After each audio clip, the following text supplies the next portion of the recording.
Hello and good day. Welcome to our video channel, God's Promises. And today's video will be Numbers chapter 23. Let's get started now. Numbers chapter 23 in the Bible is the account of the prophet Balaam and his attempt to curse the people of Israel at the request of Balak, the king of Moab. This chapter is part of the larger narrative of Israel's journey through the wilderness, as recorded in the book of Numbers. In this chapter, Balak brings Balaam to a high place, hoping to gain a better vantage point from which to curse the Israelites.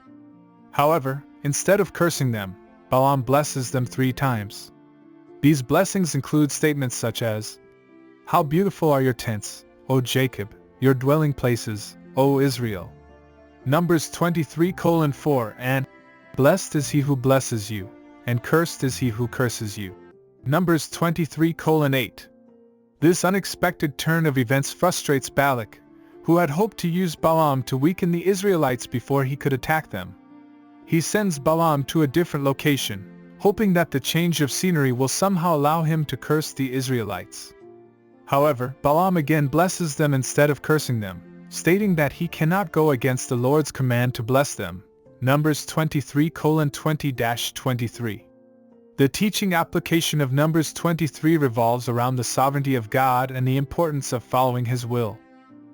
Despite Balak's attempts to use Balaam to curse the Israelites, God's plan for them cannot be thwarted.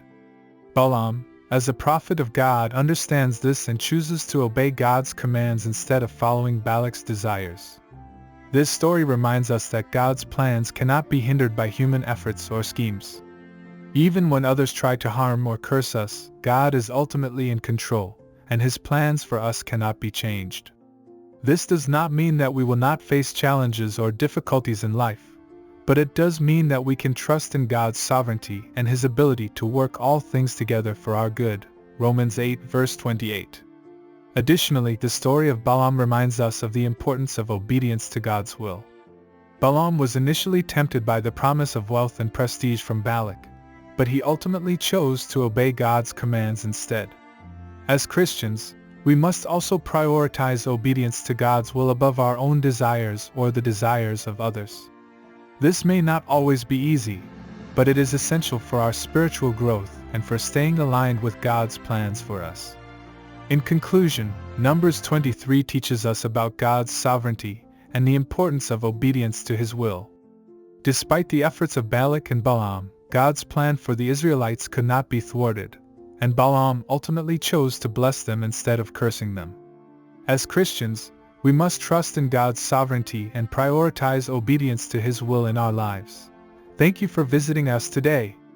Please share with us your favorite Bible chapter below in the comments section. Don't forget to like and subscribe. It really does help our channel grow. Looking forward to see you back here for our next video. Always take good care.